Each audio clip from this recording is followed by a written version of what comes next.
Midway through 1944, the Pacific War entered its final year. The tide had turned against Japan. U.S. forces had gained ground, seizing island after island. Japan's once powerful navy was broken and scattered. The Japanese military depended on long, vulnerable supply convoys to move troops, ammunition, and food to its scattered garrisons. These convoys sailed under constant threat from submarines, bombers, and surface ships. In the late summer of that year, a new and unexpected weapon appeared in the skies over the Philippines. The Republic P-47 Thunderbolt, already known as a rugged and heavily armed fighter, now carried a new tool of destruction: rockets mounted under its wings. The P-47 had been a reliable workhorse in the European theater. It was fast, powerful, and capable of absorbing heavy damage while still returning home. In the Pacific, its range and toughness made it ideal for the long flights needed to strike Japanese shipping. Until this point, most P-47s carried only machine guns and bombs. The addition of rockets changed everything. Each plane could now fire several 5-inch high-velocity aircraft rockets, known as VARs. These rockets were simple but deadly. When launched in a salvo, they streaked toward their target at high speed and struck with tremendous force. A single direct hit could tear open the hull of a transport ship or destroy the bridge of a destroyer. The Japanese had no warning of this development. Their planners were already struggling to move supplies through waters patrolled by American submarines and bombers. Convoys often sailed at night, hugging the coastlines of the Philippines or the Ryukyu Islands to avoid detection. Even so, the losses mounted. When P-47s began appearing, the attacks were different. The fighters flew low and fast, often coming in at dawn or dusk. Japanese anti-aircraft gunners were trained to expect level bombers or dive bombers. The speed and suddenness of the rocket attacks left them confused and unprepared. One of the first major strikes occurred as a Japanese convoy steamed toward Leyte. The convoy carried reinforcements and supplies meant to slow the U.S. advance. American reconnaissance aircraft spotted the ships and relayed their position. A squadron of P-47s scrambled from an airstrip on recently captured territory. The pilots flew low over the water to avoid detection. As they approached, they climbed briefly, lined up their targets, and unleashed their rockets. Witnesses described the sight as shocking. Rockets streaked ahead of the fighters, leaving trails of smoke, then exploded against the convoy. The first salvo ripped open the deck of a transport ship, sending flames and debris into the air. More rockets struck other vessels, tearing holes in their sides and setting fires that spread quickly. Machine guns from the P-47s raked the decks as they roared past, then circled back for another run. Japanese gunners fired wildly into the sky, but the fast-moving Thunderbolts proved difficult to hit. Within minutes, several ships were sinking. Survivors struggled in the water as the remaining vessels scattered and fled. For the Japanese sailors and soldiers, the experience was terrifying. Many had faced bombs and shells before, but the speed and accuracy of the rockets were unlike anything they had seen. The noise of the impacts and the sudden destruction caused panic. Messages sent to higher command spoke of a new type of attack that their existing defenses could not stop. Commanders ashore ordered stronger anti-aircraft coverage and tighter convoy formations, but these measures proved too little, too late. American pilots reported a different perspective. They viewed the new rockets as a powerful tool to end the war faster. The P-47 crews trained hard to improve their aim and coordination. During debriefings, they discussed techniques for striking engine rooms or fuel tanks with precision. While some pilots felt grim satisfaction at seeing enemy ships destroyed, others were disturbed by the scenes of wreckage and loss of life. Still, they understood that each successful strike cut off supplies to Japanese troops who might otherwise fight on longer. The tactical results were clear. Japanese supply convoys became increasingly rare and poorly equipped. Losses of ships and trained sailors mounted with each attack. Garrison forces on isolated islands began to run out of food, ammunition, and medicine. Some units were forced to surrender without a fight, while others starved as they waited for supplies that never came. The rocket-firing P-47s, combined with submarine warfare and long-range bombers, made it nearly impossible for Japan to sustain its far-flung empire. In the Philippines, the effect was immediate. U.S. forces advancing on Leyte and Luzon encountered less organized resistance as Japanese units struggled to resupply. Convoys attempted daring nighttime runs, but many never reached their destinations. Reports from survivors described constant fear of air attack. They spoke of ships exploding without warning, of comrades lost at sea, and of the hopelessness of facing an enemy that controlled both the air and the sea. By early 1945, Japanese naval commanders were forced to abandon large-scale convoy operations entirely. Supplies were sent in small fishing boats or submarines, but these efforts met with limited success. The sudden introduction of rocket-armed P-47s had accelerated a collapse already in motion. What began as a tactical innovation grew into a strategic shift. Japan's military, already weakened by earlier defeats, now faced a complete breakdown in its ability to move men and material across the vast Pacific. The skies over the Philippines and East China Sea remained dangerous places for the remainder of the war.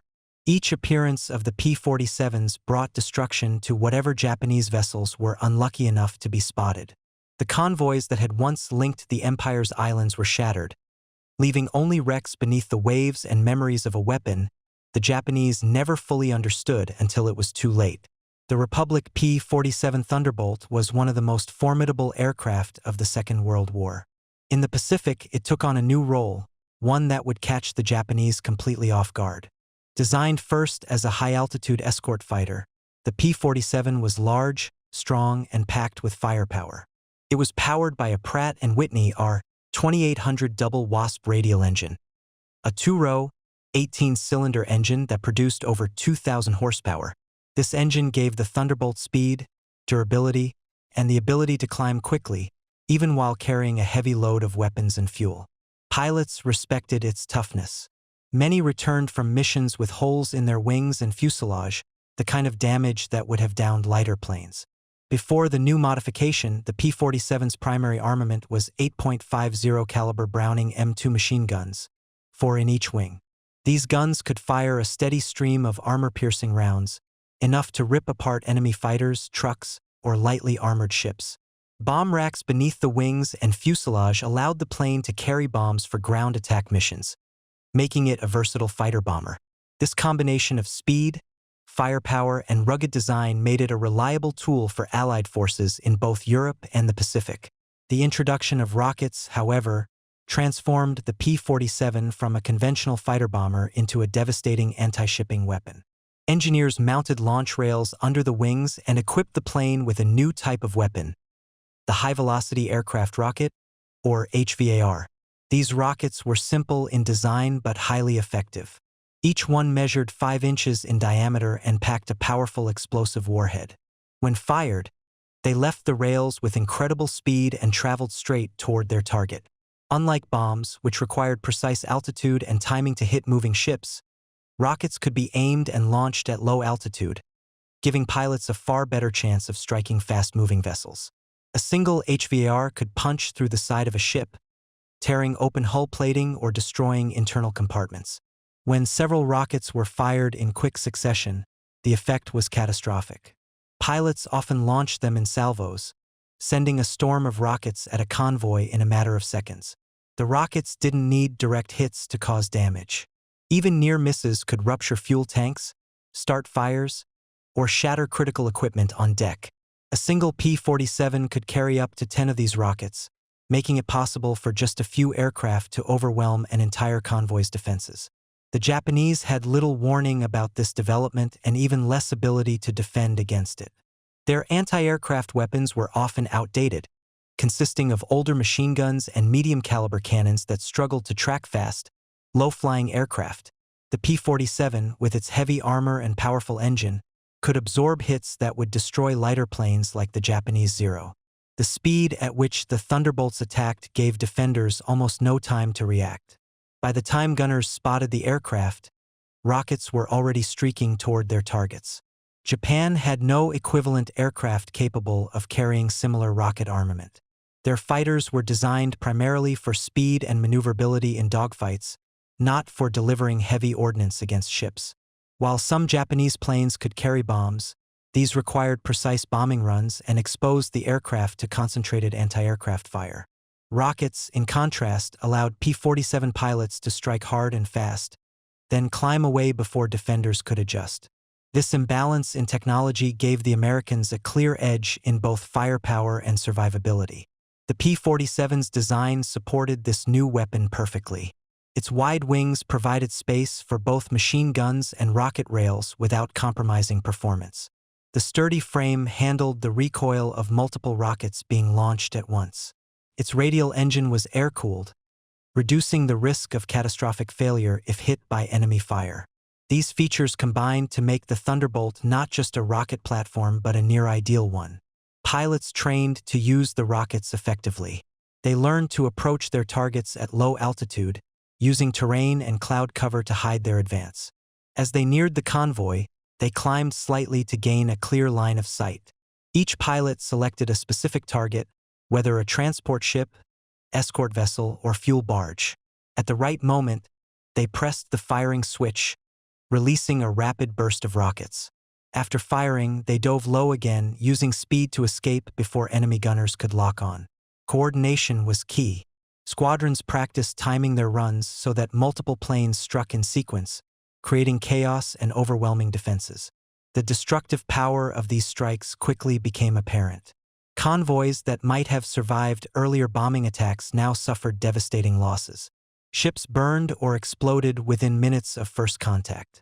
The noise of the rockets, the sudden eruptions of flame and smoke, and the sight of heavy ships breaking apart shocked both Japanese crews and American pilots witnessing the results. Messages sent from surviving Japanese vessels described the new weapon with fear and disbelief. Commanders on shore struggled to understand how entire convoys could be destroyed so quickly by what they initially thought were ordinary fighters. The imbalance in technology widened as the campaign continued. Japanese shipbuilders could not replace losses fast enough, nor could they produce new anti-aircraft systems that might counter the P-47 threat. Their few remaining convoys sailed in tighter formations with more escorts, but this often made them easier targets for concentrated rocket attacks. Meanwhile, American forces refined their tactics and increased the number of rocket-equipped Thunderbolts in the theater. By late 1944, the skies over the Philippines and surrounding seas had changed completely. The P-47s now dominated these areas, their rockets striking with speed and precision. For the Japanese, the appearance of these aircraft meant a new and deadly phase of the war, one in which their supply lines faced almost certain destruction each time they put to sea. The technology gap between the two sides, embodied in the P-47 and its rockets, played a decisive role in breaking Japan's ability to move men and materials across its shrinking empire. The Japanese convoy moved slowly through dark waters, its ships spread in a tight formation. The vessels carried soldiers, ammunition, and food meant for garrisons fighting on the islands ahead. The commanders on board knew the danger they faced. American submarines prowled the deep, and bombers hunted from above. But they believed they could slip through by traveling at night and hugging the coastline. The escorts, a handful of destroyers and patrol boats, scanned the horizon and listened for engines in the distance. Every man on those decks understood what was at stake. If these supplies did not arrive, the garrisons would be left to starve or fight with dwindling weapons and no reinforcements.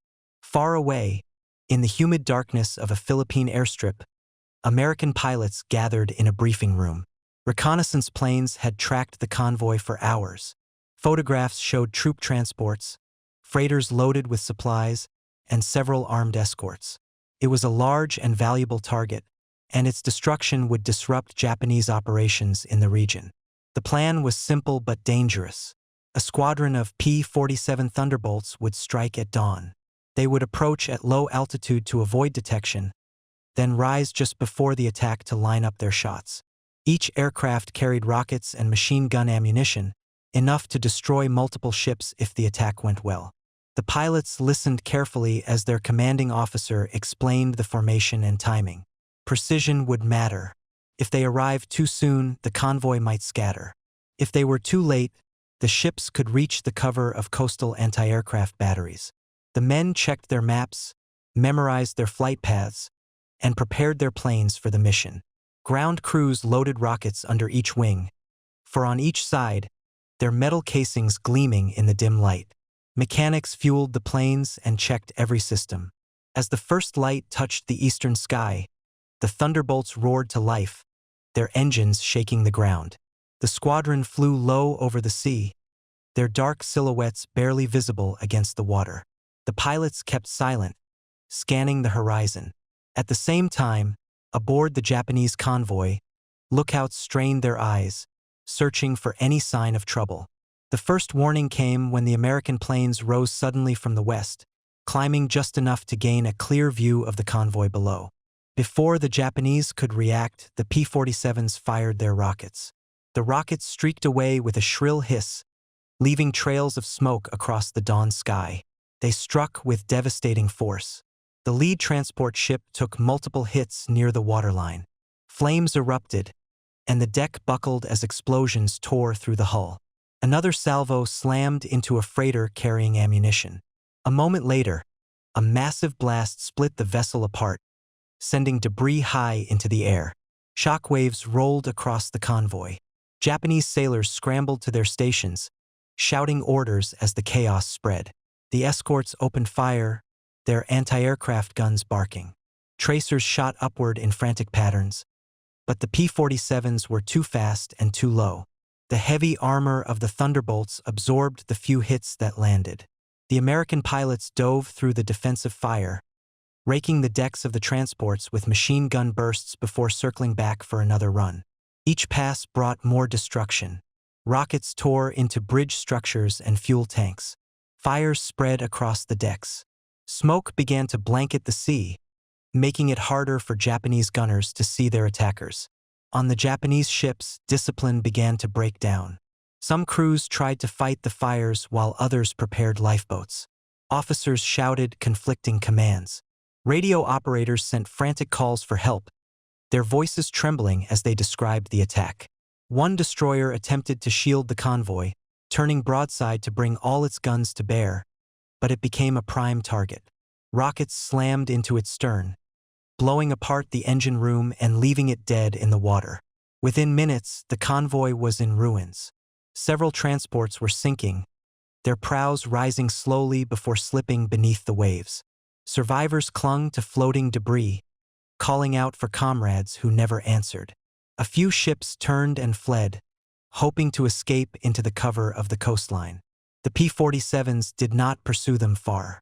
Their mission was complete, and their ammunition nearly spent.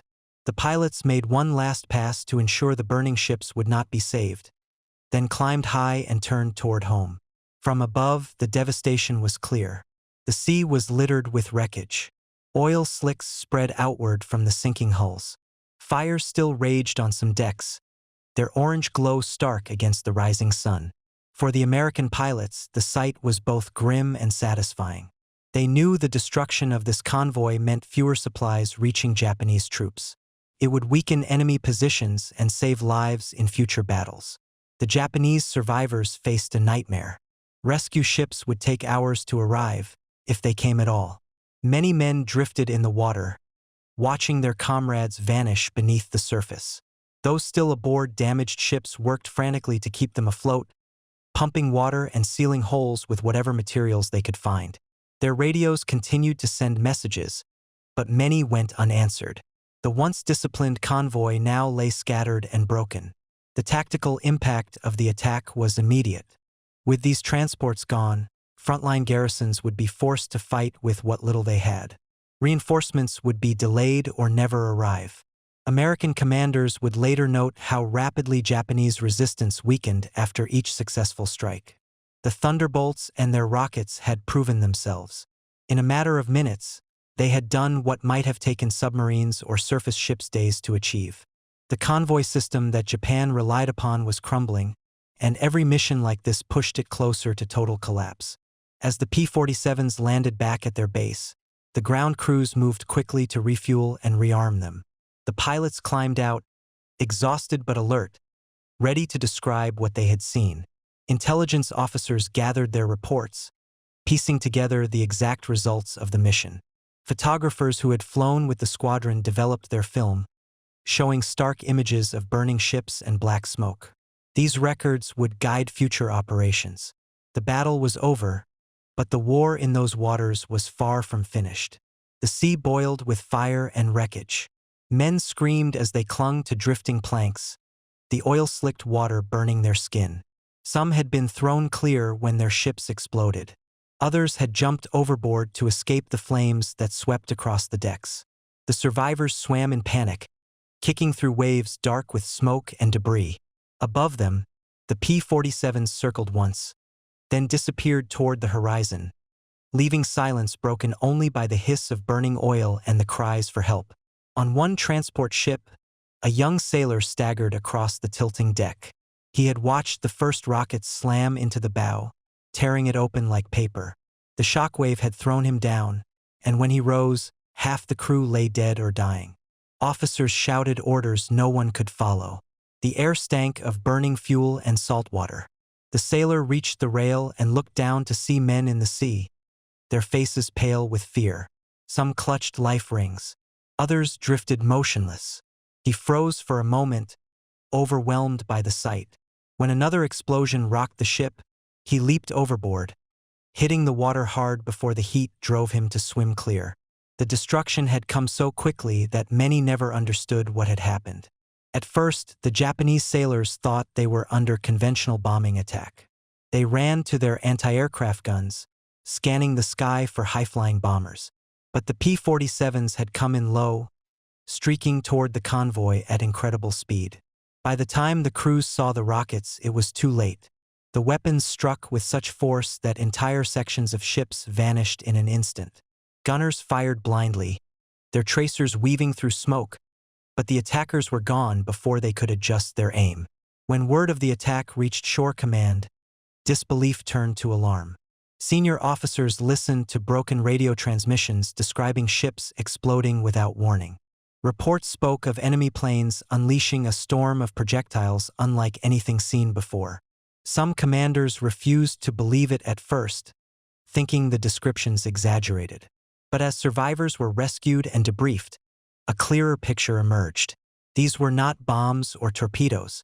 They were rockets fired in rapid bursts by aircraft that moved too fast and struck too hard to stop. The Japanese military had no answer. Their convoys were already vulnerable, protected by outdated guns and a shrinking number of escorts. Now they faced a weapon that rendered those defenses nearly useless. Planners scrambled to find solutions. Some suggested more patrol aircraft to spot attackers early. Others proposed heavier anti-aircraft coverage or dispersing the convoys. None of these ideas offered real hope.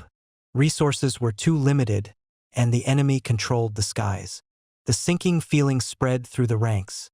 They could no longer protect their lifelines to the front. For the soldiers and sailors who lived through the attack, the memory would never fade. Many spoke later of the terror they felt as the rockets came screaming in, the sound like tearing metal. They described the sudden blasts that lifted ships from the water, the shock of seeing comrades vanish in an instant. Some survivors were pulled from the sea by rescue boats hours later, shivering and silent. They stared blankly at the horizon, unable to speak. Others wept openly, mourning the men lost and the hopelessness of their mission. In contrast, the atmosphere back at the American airfield was charged with a different kind of intensity. The pilots climbed from their cockpits, their faces lined with exhaustion and sweat. Ground crews swarmed the planes, checking for damage and rearming them for future missions. Officers gathered the men for debriefing. The pilots described their runs in calm, clipped tones, focusing on targets hit and enemy responses. Their voices carried no excitement, only focus. They understood the importance of precision in these reports. Each detail would shape the next mission. Privately, some pilots allowed themselves a moment of satisfaction. The sight of enemy ships burning below had confirmed the effectiveness of their training and tactics. They knew these convoys carried the supplies that kept Japanese forces fighting. Destroying them meant fewer American soldiers would die in future battles. The knowledge gave the mission purpose, even if the scenes of destruction were grim. Not every pilot felt triumphant. A few spoke quietly to each other about what they had seen.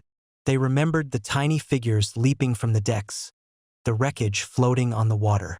The war demanded their actions, but the human cost was hard to ignore. They carried that weight silently, even as they prepared to fly again. Among the leadership, the reaction was measured and analytical. Commanders reviewed photographs taken during the attack. They studied patterns of ship movement and the timing of the strikes. The success of the rockets was undeniable. Plans were made to increase the number of rocket-equipped P-47s and to refine the tactics for their use. The focus remained on results. The Pacific War was entering its final stage, and each successful mission brought the end closer. The impact of the attack reached beyond the battlefield. American intelligence officers intercepted Japanese messages filled with fear and confusion. The enemy was rattled, unsure how to respond to this new threat. Some messages spoke of convoys refusing to sail without massive escorts. Others revealed shortages of ammunition and food as more ships were lost. Each intercepted transmission confirmed what the pilots already knew. Their missions were working. As night fell, the airfield settled into a steady rhythm. Mechanics worked by lantern light to repair damaged planes. Pilots rested in their tents, some sleeping, others lying awake with the images of the day burned into their minds. Across the sea, Japanese survivors clung to wreckage, waiting for rescue that might never come. On both sides, the day's events left lasting impressions. For one side, it was proof of strength and technological advantage. For the other, it was a bitter realization that their lifelines could be severed at will. The wreckage of the destroyed convoy drifted on the waves for days. Pieces of shattered hulls floated among oil slicks and lifeless bodies. Patrol planes circled overhead, searching for survivors, but most of the men were gone. The destruction was total, and the supplies those ships carried would never reach their destination. This scene was repeated across the Pacific as U.S. forces expanded their use of rocket-firing P-47 Thunderbolts. What began as isolated strikes soon became a deliberate strategy aimed at cutting Japan off from its far-flung garrisons. Japanese logistics were already strained before the introduction of the rockets. Submarine attacks had sunk countless freighters and tankers. Surface raiders and long-range bombers had added to the losses. Convoys grew smaller and more frequent, each one carrying less than the last. Every lost ship represented more than just material damage. It meant hungry soldiers, empty ammunition stores, and isolated units forced to fight without support. By mid-1944, Japanese commanders were fighting a war of attrition they could not win. The appearance of rocket-armed fighter bombers pushed this fragile system to the breaking point. The speed and accuracy of the P-47 attacks made traditional defenses obsolete. Escorts that might have held off torpedo planes or dive bombers could not stop these new strikes. Convoys that had once been considered safe under the cover of night were now vulnerable at all hours. Japanese sailors lived in constant fear, knowing that a sudden attack could destroy their ships in minutes. Even experienced captains began to doubt their ability to complete missions. Some convoys delayed departure for days, waiting for clearer weather or more escorts, only to be caught anyway. The delay itself caused shortages at the front, where garrisons depended on steady shipments of food, medicine, and ammunition. On isolated islands, the effects were immediate and devastating. Soldiers waited for supplies that never arrived. Units dug in and rationed what little they had, stretching food and ammunition to the limit. Some were ordered to fight on with weapons that had been worn down to uselessness. Others simply starved. Reports of malnutrition and disease spread through the ranks. Morale collapsed as men realized they were abandoned. A few attempted desperate fishing expeditions or scavenging raids, but these efforts provided only scraps. Entire garrisons withered away, their commanders powerless to help them. For Japanese planners in Tokyo, the news was grim. They read after-action reports that described convoys wiped out within sight of their destinations. Messages from island commanders pleaded for supplies and reinforcements. The high command faced impossible choices. Every ship sent to sea risked destruction, yet doing nothing guaranteed defeat. With each passing week, their options narrowed. Soon, they were forced to send supplies in small fishing boats and even submarines, knowing that these could never replace the tonnage lost to the rocket attacks. The empire was shrinking, its lines of communication severed by an enemy that now dominated both the air and the sea. The psychological blow was as damaging as the physical losses. Japan's naval officers had once prided themselves on their ability to control vital sea lanes. Now they watched helplessly as those routes fell under American control. Even the most loyal and determined crews began to question their purpose. Rumors spread among the sailors about the new American weapon, about planes that could destroy a convoy before a single ship fired back. These stories grew with each retelling, feeding fear and doubt. Some captains changed course repeatedly to avoid attack, only to run aground or arrive too late to be of use. The belief that they could protect their waters was gone. For the Americans, the success of the rocket-firing P-47s brought a surge of confidence. The pilots and their commanders saw proof that their tactics worked.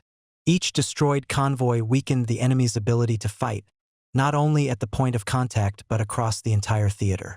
U.S. ground forces noticed the difference. As they advanced through the Philippines and toward Okinawa, they encountered Japanese defenders who were undersupplied and often uncoordinated. The lack of food and ammunition made these battles shorter and less costly than they might have been months earlier. American troops understood that the victory in the skies directly supported their fight on the ground. Allied planners took note of the results and adjusted their strategy. Rocket-firing fighters were no longer a novelty. They became a central part of anti-shipping operations. Missions were designed around their strengths, combining reconnaissance, timing, and concentrated firepower. Instead of relying solely on bombers or submarines, the Allies now used a mix of tools to strike Japanese logistics from every angle.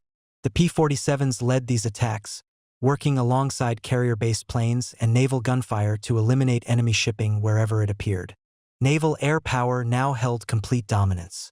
Where once fleets had clashed in massive surface battles, control of the sea was now decided in the air. The Japanese Navy, once a powerful force, was reduced to scattered remnants. Its surviving ships were forced into hiding, emerging only for short, desperate missions. American pilots hunted them relentlessly, using their rockets to strike with precision and speed. Every successful mission made the next one easier. The Japanese response grew weaker with each passing month, as their crews, ships, and supplies were consumed by the unrelenting attacks. By early 1945, the impact was visible across the entire region. Allied convoys moved freely, delivering men and material to forward bases without fear of serious interference.